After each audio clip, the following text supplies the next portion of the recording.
빈티지, 레트로, Y2K를 타고 떠나는 환상과 모험의 나라 노스텔지아. 그곳에서 가장 인간적인 감정을 탐구합니다. 닥터 아진짜의 노스텔지아 신드롬. 안녕하세요, 여러분.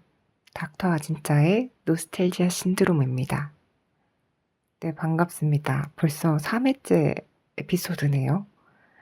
제가 사실은 저번 주 토요일에 에피소드 2화, 팬케이크와 할머니의 국자를 올렸는데, 마음 같아서는 3화를 더 빨리 가져오고 싶었어요. 일주일을 꽉 채워서 가져오는 게 아니라. 왜냐면, 이 팟캐스트가 제가 시작해보니까요. 너무너무 재밌어요.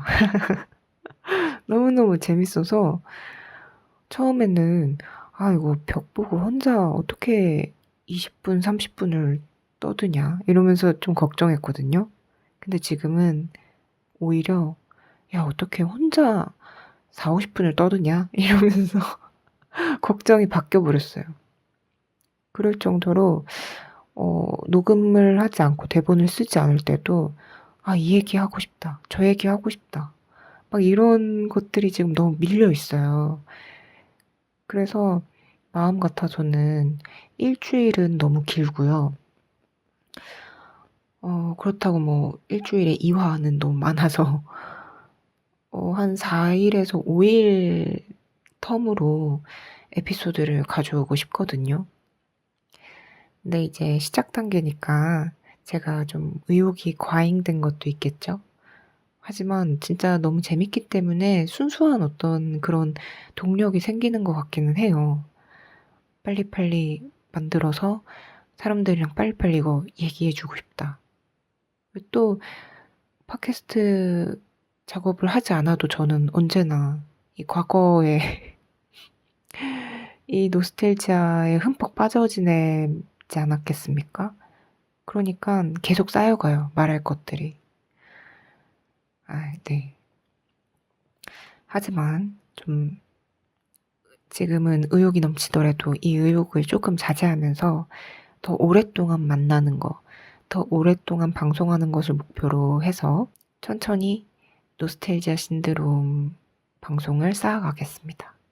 그래서 저번 주부터 좀 본격적으로 노스텔지아에 대해서 얘기하면서 제가 본편만 얘기하면 조금 팟캐스트로서의 구성이 부실하다 생각이 되어서 본편 전에 짧게 코너를 하나 만들었었죠. 이름하여 닥터 아진짜의 신문물 연구소 두둥이었는데요. 저번 주에는 스레드에 관한 얘기를 그래서 처음 했었어요. 제가 트위터도 안 하는 인간으로서 스레드를 처음 경험하는 그 경험기에 대해서 얘기를 했었죠. 당시에는 진짜 조금 색다른 경험이었거든요. 그래서 그때도 약간 좀 하이텐션이 돼 있었던 것 같아요. 근데 지금은 그 사이에 또 조금 익숙해져가지고 적응해 가면서 매일매일 하고 있지는 않고요.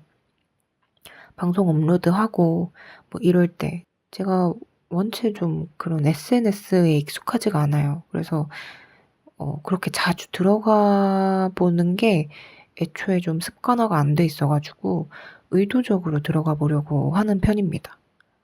그래서 스레드 하시는 분들 있으면 노스텔지아 신드롬, 인스타그램도 노스텔지아 신드롬으로 계정을 만들어 놨으니까 한번 들러봐 주시면 볼 건 없지만 뭐 아무튼 계정이 있다. 이 정도. 네, 그러면 오늘의 신문물 무엇이냐?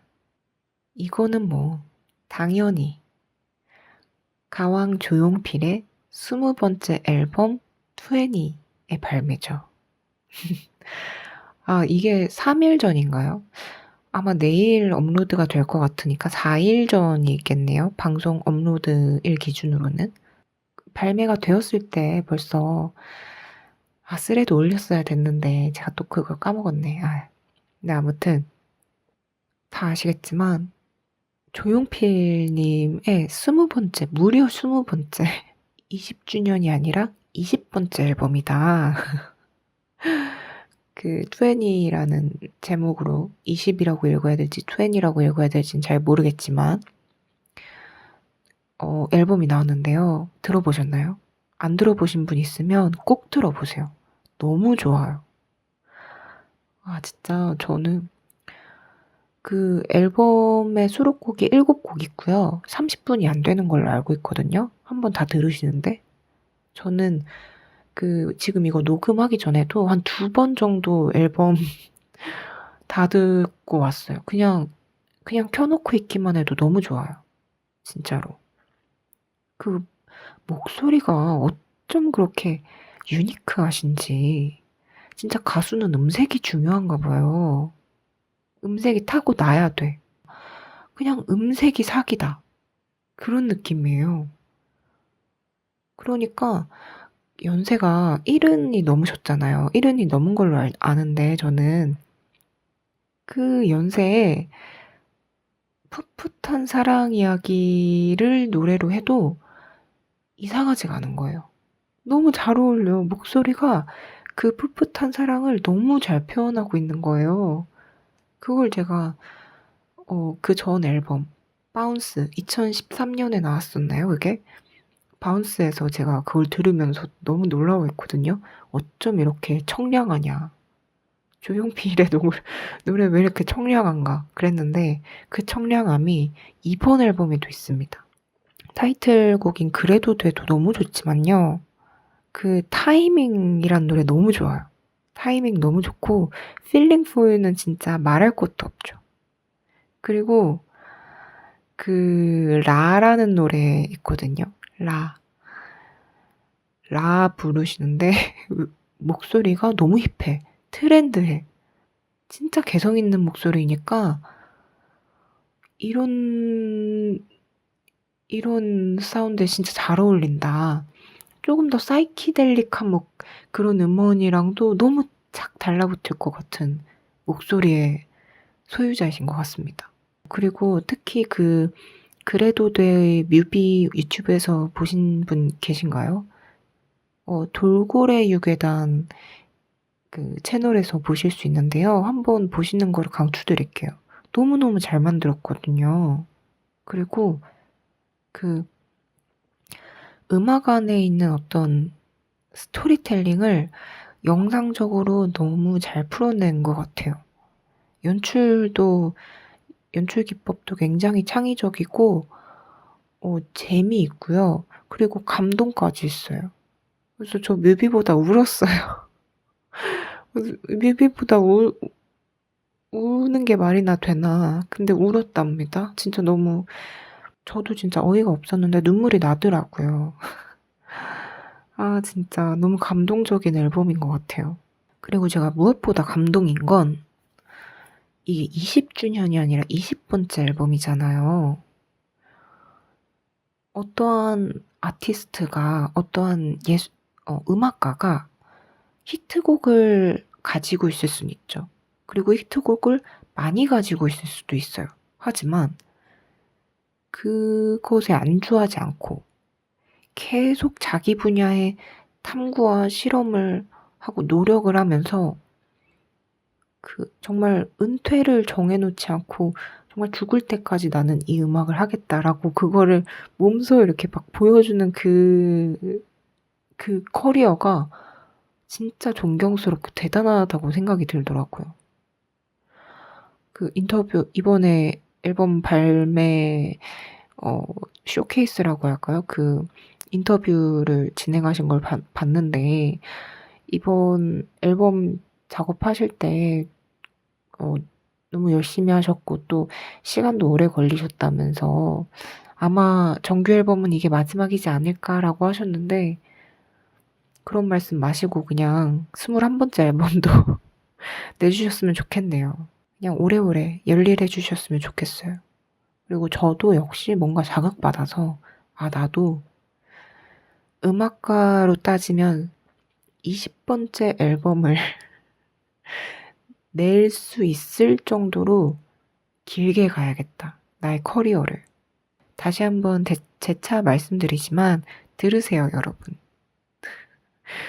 저는 이분의 콘서트를 못 가는 게 너무 천추의 한이거든요. 진짜 들으시고 제가 검색해 보니까 자리가 쪼금 구리기는 한데 있기는 있어요. 막 2 층, 3 층에. 서울 같은 경우는 뭐 지방도 이제 앞으로 공연을 하실 거니까. 네. 콘서트 가실 분들은 저 제목 대신해서 재밌게 즐기다 오시길 바랍니다. 벌써 부럽네요. 네. 자, 닥터 하진짜의 신문물 연구소는 여기까지 하고요. 네. 저번에 너무 길었어서 오늘은 쪼끔 짧게 해 보려고 했는데 실제로 짧게 나왔는지 모르겠네요. 그러면 이제 본편, 본론으로 들어가서 3화의 노스텔지아를 한번 탐구해 봅시다. 닥터 하진짜의 노스텔지아 신드롬. 여러분들 혹시 신나게 음악을 듣다가 문득 허전하다는 느낌의 이어폰을 빼보니까 주위에 아무도 없었던 적 있었나요? 곁에 있던 사람들은 간다소리도 없이 어딜 가버린 건지 정막 속에 혼자 남았다는 직감에 우리는 귀에 파고드는 이명 같은 긴장감을 느낍니다. 그리고 그 찰나의 긴장감 이후에는 당혹감이 또 밀려 들어오죠. 다들 나만 두고 대체 어디 갔어? 말도 없이. 그러면서 막 황망히 짐을 싸서 정막을 벗어나려는 발걸음을 재촉합니다. 오늘은 내 곁에 있던 사람들이 한순간 온데간데 없이 사라져버린 뒤 오는 혼자라는 직감. 그 이명 같은 순간의 노스텔지아에 대해서 얘기해 보겠습니다. 연구 재료는요. 박경림의 심심타파와 신해철의 고스트 스테이션입니다. 라디오 프로그램들이죠. 아주 오래전에 해서 지금은 둘 다 종영을 한 프로그램들인데요. 여러분들 라디오 방송 즐겨 들으세요? 저는 라디오보다는 팟캐스트랑 음악을 즐겨 듣는 편인데요. 아마 다른 분들도 마찬가지이실 것 같긴 하네요. 과거에는 지금보다 라디오를 사람들이 조금 더 많이 듣곤 했었죠. 개인적으로 저는요, mp3라는 것을 중학생이 돼서야 갖게 된 것도 있고요. 그리고 또 옛날에는 어디서든 좀 사람들이 라디오를 많이 들었잖아요. 뭐, 버스를 타도 듣고, 동네 가게를 가면 항상 틀어놓는 가게들도 있고요. 그리고 뭐, 드라이브, 뭐, 아빠 엄마 차 타고 어디를 이동할 때도 지금처럼 블루투스로 음악 연결해서 듣는다기보다는 라디오 하나 켜놓고 그거 들으면서 가는 그런 시간들도 있었죠.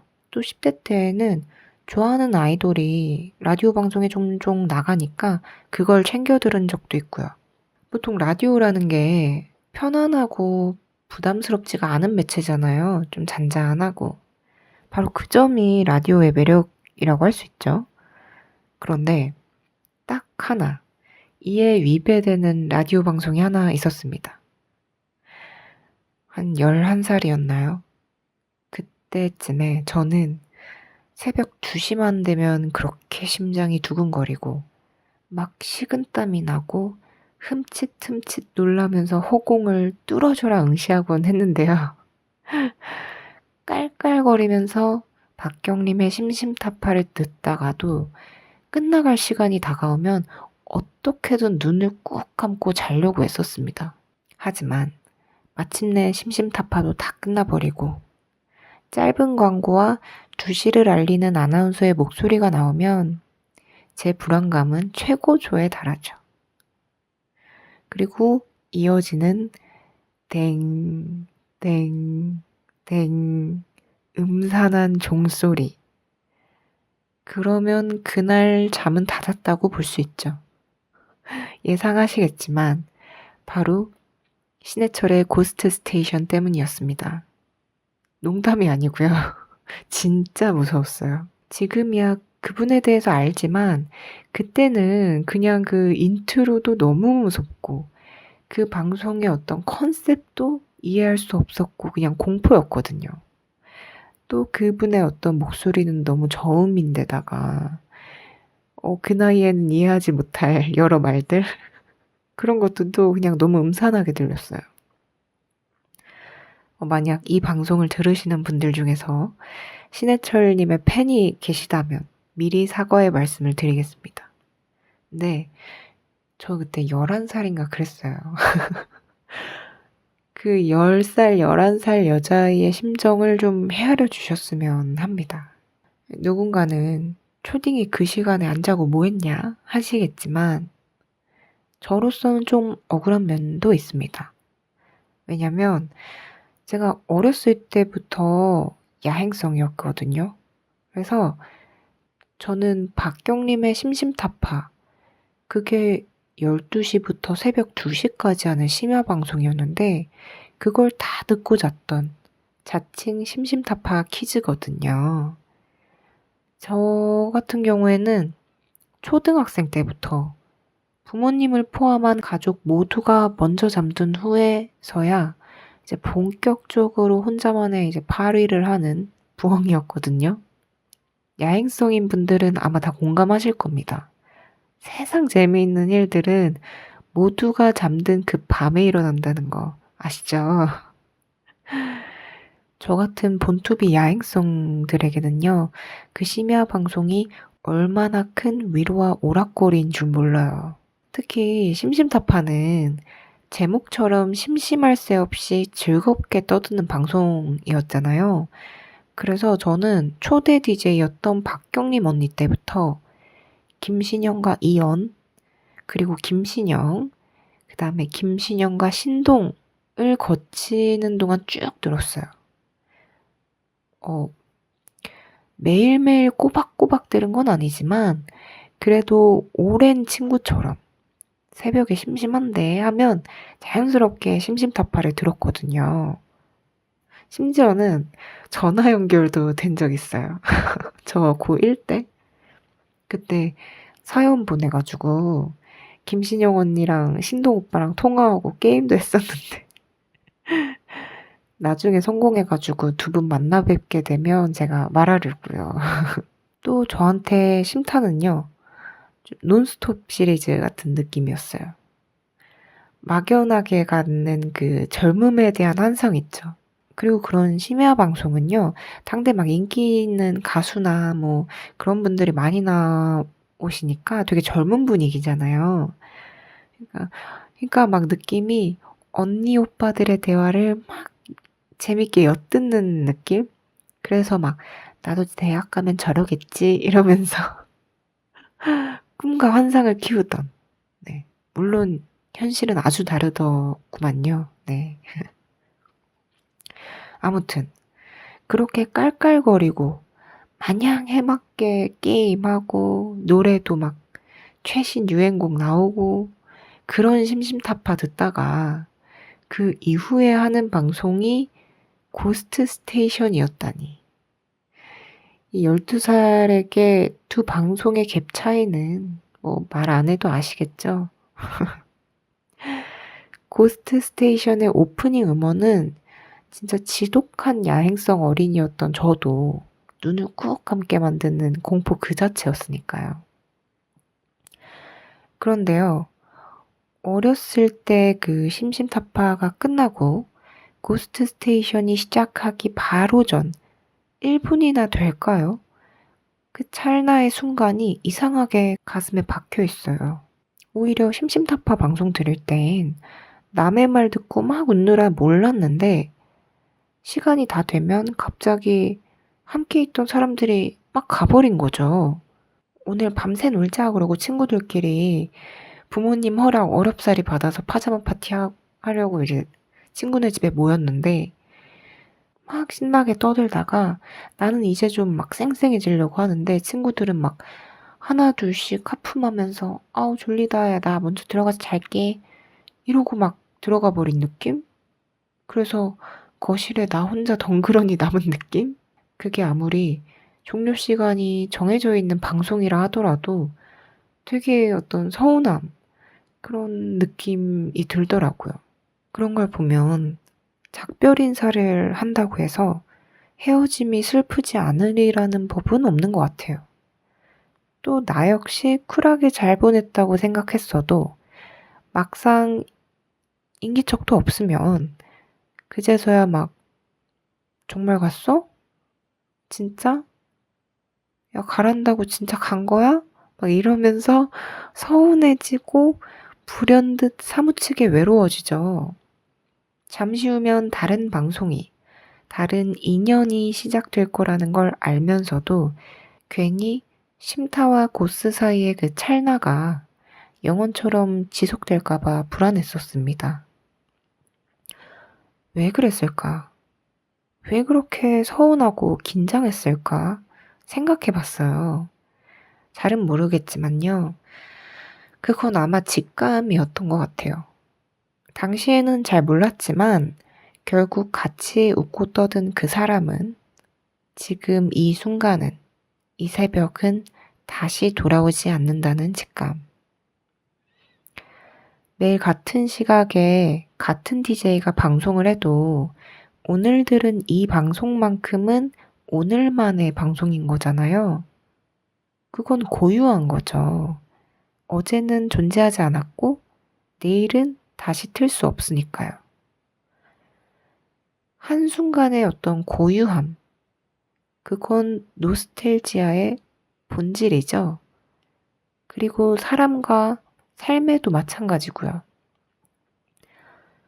우리는 모두 개개인이 고유한 존재이지만 시시각각 변합니다. 또 매일매일 시간은 흐르지만 지금 이 순간은 평생에 걸쳐 다시 오지 않을 고유의 시간이에요. 그러니까 종합하면 10월 26일 토요일 새벽 3시 20분경에 닥터 아진짜는 온 우주와 인류 역사 전반을 살펴도 유일무이한 존재라는 거죠. 바로 우리 존재의 본질입니다. 혹시 지금의 내 모습이 볼품없고 별로인 것 같으세요? 괜찮아요. 내일 또 방송하거든요. 게다가 이 평가라는 것도요, 웃기게도 지금의 내 생각일 뿐이거든요. 그런데 우리는 어차피 변하는 존재잖아요. 그러니까 나중에는 다르게 생각할 수도 있어요. 제가 그거를 고스트 스테이션을 들으면서 느꼈습니다. 아니, 글쎄. 한 이틀 전인가? 한 3일, 4일 정도 된 것 같네요. 제 유튜브 피드에 그 고스트 스테이션 녹음본이 딱 뜨더라고요. 그것도 무려 첫 화. 2001년 4월 1일 방송. 이것도 만우절이었네요. 생각해보니까. 아무튼 2001년 4월 1일에 방송한 첫 화가 SBS 라디오 유튜브 채널에 올라온 거예요. 알고 보니까 신해철 님이 돌아가신 지가 벌써 10년이나 흘렀더라고요. 고 신해철 10주기 특집으로 올려주셨는데 덕분에 난생 처음으로 고스트 스테이션 방송을 들어봤습니다. 근데요, 들으면서 정말 몇 가지 놀란 점이 있었어요. 첫 번째는요, 어릴 적에 저를 공포로 몰아넣었던 그 언더테이커 종소리 있죠. 그게 첫 화엔 없더라고요. 뿐만 아니라 인트로 음악도 없고 그냥 무작정 시작해요. 지금 방송 되는 거 맞아? 이러시면서 공중파 라디오에서 저 그러는 거 진짜 처음 봤거든요. 근데 이게 요즘 유튜브 감성이잖아요.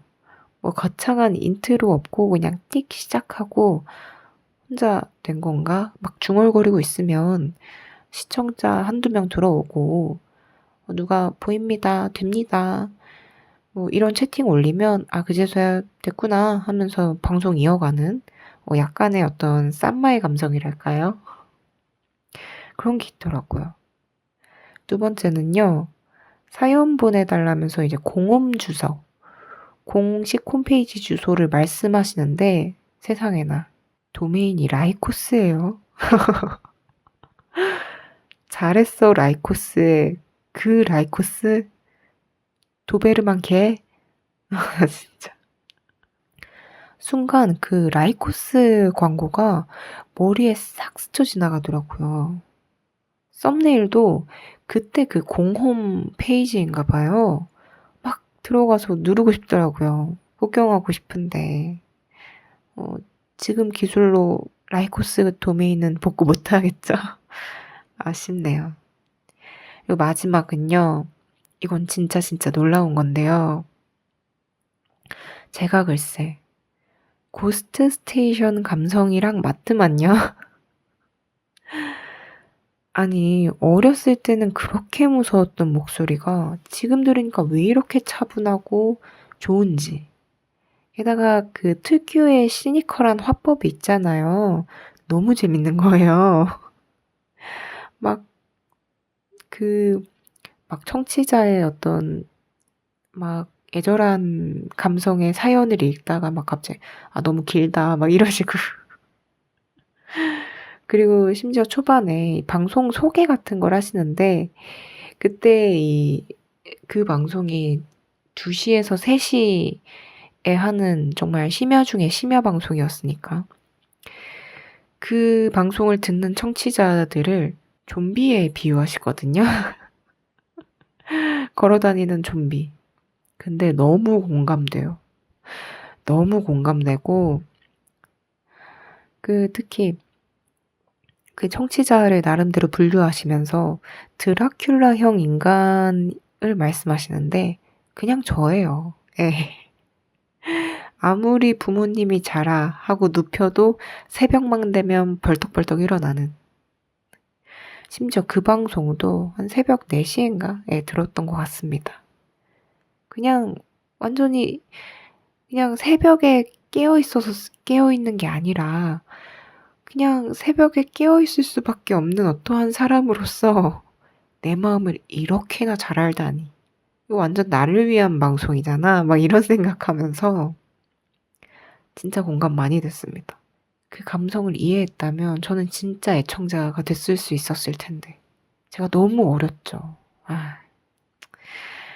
아무튼 어렸을 땐 공포 그 자체였는데 지금은 "맞아." 막 이러면서 막 키득키득거리면서 듣고 있는 게 진짜 세상 일 모른다는 말 이럴 때 쓰는 거 맞죠? 고스는 그대로인데 저만 변했더라고요. 유튜브로 고스 정주행하는 사람으로. 그러니깐요. 지금 모습이 마음에 안 든다고 실망하실 거 없어요. 한순간의 고유함이란 건 다시 말해 고유한 건 한순간이라는 뜻도 되잖아요. 그러니까 그 사이에 시간이라는 게 좀 끼어들면 나중엔 더 객관적으로 바라볼 수도 있을 거고 아니면 평가가 완전히 뒤바뀔 수도 있겠죠. 그래도 변치 않는 게 있다면 그 한순간을 소중하게 여기던 우리의 마음인 것 같습니다.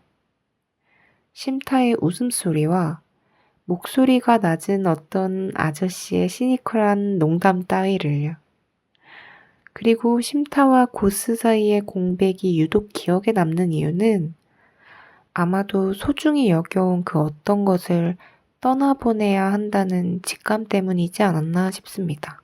그날의 방송을, 사람을 영원히 내 곁에 붙잡아둘 수 없으니까 마음이 대신 그 찰나를 노스텔지아에 남겼나 봐요.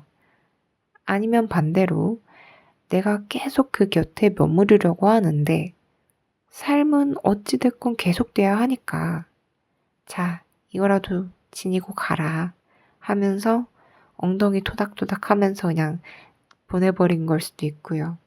어쨌든 우리는 그 찰나의 공백, 찰나에 사무치게 느끼는 외로움에 막 어쩔 줄 몰라 하면서 걸음을 재촉하죠. 어디로 가는지도 모르고 그저 허둥대면서. 그런 것도 다 낯설어서 그런 것 같아요. 외로움과 고독에 대해서.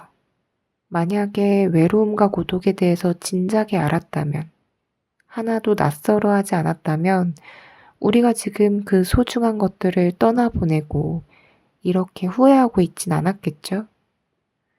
소중한 것이 소중하다는 것을 알았다면. 그래도 그게 우리가 그것을 소중히 대하지 않았다는 건 아닙니다.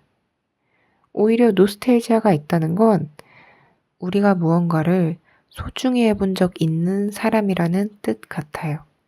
아무튼 우리가 허둥지둥 가고 있는 그곳에 웬만하면 DJ의 농담이 있었으면 좋겠네요. 심심타파와 고스트 스테이션이 그랬었던 것처럼. 네, 오늘의 연구는 여기까지고요. 사실 제가 이 주제를 잡고 제가 심심타파에 대해서는 그래도 애청자였으니까 나름의 얘기할 것도 또 많고 또 잘 알고 있지만 고스트 스테이션에 대해서는 너무 겁을 먹었기 때문에 사실 방송을 제대로 들어본 적도 없고 말씀드렸다시피 그리고 잘 알지 못했어요. 그래서 이렇게 검색도 해보고 조금 조사를 해봤는데 이 방송이 SBS에서 시작을 한 게 아니라 처음부터 인터넷 방송으로 시작을 하셨대요. 그러니까 유튜브 스트리밍처럼 아마 스트리밍까지는 아니셨겠지만 그것까지는 잘 모르겠어요. 그래서 처음 시작은 인터넷 방송으로 시작해서 그게 SBS 공중파 라디오로 심야 방송으로 넘어온 거고 그리고 SBS에서 쭉 하신 게 아니라요. MBC랑 이렇게 왔다 갔다 인터넷 방송을 이렇게 세 개를 왔다 갔다 하신 것 같아요. 근데 또 마침 제가 원래 이 방송을 고스트 스테이션이 아니라 고스트 네이션으로 알고 있었어요. 근데 유튜브 알고리즘에 고스트 스테이션이라고 뜨고 검색을 해봐도 고스트 스테이션이 맞는 것 같더라고요. 그래서 내가 잘못 알고 있었구나 생각을 했었는데 나무위키를 보니까 고스트 네이션 했을 때 중간에 2003년에서 2007년 정도 MBC에서 이게 송출이 됐었을 때거든요. 그때 MBC 방송 박경림의 심심타파가 MBC 거였으니까 제가 심심타파 이후에 들었으니까 요때가 맞는 것 같아요. 그래서 제가 들었을 때는 들었다고 하기에는 좀 그렇지만 어쨌든 제가 그 신해철의 그 고스트 스테이션을 처음 접했던 것은 제목이 잠깐 바뀌었었던 고스트 네이션 때이다. 그런 걸 또 이번에 알아가네요. 그래서 이번 방송도 나한테 익숙한 방송으로 할까 하다가 그 후에는 계속 고스트 스테이션을 쓰셨어가지고 저도 한번 고스트 스테이션으로 맞춰봤습니다. 또 이게 생각보다 오래 했어요. 총 11년 6개월 하셨대요. 그리고 마지막 멘트가 되게 인상적인데요. 마지막 종료 안내문. 제가 한번 읽어드릴게요. 나무위키에 나와 있는 것을 참고했습니다. 본 방송은 2001년 4월 1일에 시작하여 11년 6개월간 존속하였으며 4223일째 되는 2012년 10월 21일 27시. 여기서 27시란 다음날 오전 3시를 뜻한다고 하네요. 27시에 일주일간의 마지막 특집 방송과 함께 종료됩니다. 이제 키 크세요. 진짜 어렸을 때 늦게 자면 키 안 큰다고. 저도 그런 소리 많이 들었거든요. 그리고 진짜 그것 때문에 키 안 클까봐 전전긍긍했었습니다. 되게 장수 프로그램이었고 그렇다 보니까 애청자들, 정말 찐팬분들 정말 많았을 것 같아요. 사실 그 신해철님에 대해서는 더 하고 싶은 얘기도 많고 궁금한 것도 더 많거든요. 특히 이게 궁금해요. 대한민국의 중년 남성들에게 신해철이란? 저는 세대가 조금 다르니까 다 알지는 못하지만 그래도 노래 너무 좋아하고 또 인상적인 어록도 많으시잖아요. 그래서 조만간 이 이야기를 같이 나눌 내담자분을 한번 열심히 섭외해서 모셔보도록 하겠습니다. 신해철님과 관련된 그런 댓글도 남겨주시면 재밌을 것 같아요. 오늘은 제가 마지막에는 음원을 준비한다고 했잖아요.